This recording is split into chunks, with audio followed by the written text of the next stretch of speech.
you a secret little chess opening trick which can help you win more games. This amazing trick is called the fishing pole trap, and you can use it when you're playing as black. I can guarantee that when you play this against your friends, they will think you are a genius. I will show you all the different variations, moves and ideas in this trap. So stay tuned till the end and keep watching. If this is your first time on this channel and you want to learn some cool chess tricks and become a better chess player, then start now by subscribing and clicking the bell so you don't miss any of my videos. Today's chess trick revolves around the Roy Lopez opening. So let's get straight into it. The Roy Lopez is a very popular opening and it starts with e4, e5, then knight f3, knight c6 and then bishop b5. White's main idea here is to capture the knight and then take the e5 pawn. After this, we continue with knight f6 to attack the e4 pawn. This is called the Berlin defense. Now a very common move you will see from white would be to castle on the king's side. Many of you might be wondering why would white castle? He should instead save his pawn on e4. But the point is that even if we capture, white can play rook to e1 to attack the knight, and once the knight goes back, white can easily go ahead and regain the pawn to equalize the position. That's the logic behind castling. So let's go back. Now after white castles, you will not capture on e4. Instead, you will play knight to g4. A typical reaction from white would be to kick off this knight by playing pawn to h3. But we are not going anywhere. We are going to play pawn h5. This is how we are setting up our trap. If white tries to be greedy and captures the knight, then he is in big trouble. Let's see how. So white captures and then we take the pawn.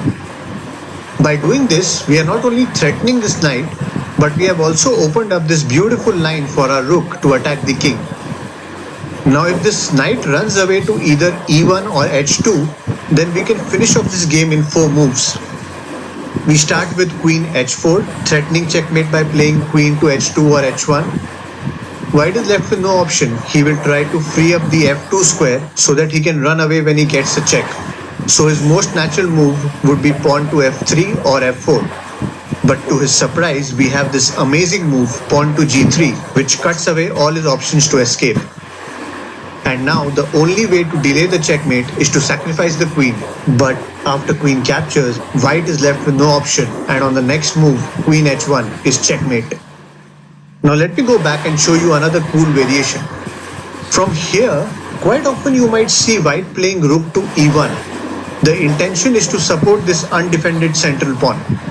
But you have an amazing trap here as well. First, you bring out your bishop to c5, double attacking this pawn on f2 with your knight and bishop. Now a very common response from white would be to block off this diagonal with his pawn. But after the following continuation, white will be in serious trouble. So knight takes pawn, knight takes knight. Now you can't take this knight with your bishop because then queen can take this knight and you are down a piece. So the trick here is to play this amazing move, queen to h4. As you can see, the queen and knight are attacking both f2 and h2. Not to forget, this knight is also being attacked by both pawn and bishop. So in this situation, a very common reply you will see from black would be knight f3, saving the knight and at least defending the h2 square. From here we continue with queen f2 check, then king h1. That's the only move white can play. And now we play this stunning move, queen g1 check, sacrificing the queen. Doesn't matter if white takes the queen with the rook or the knight, because we have this absolutely amazing move, knight to f2.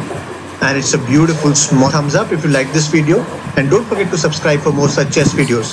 Thanks for watching, and I shall see you in my next video.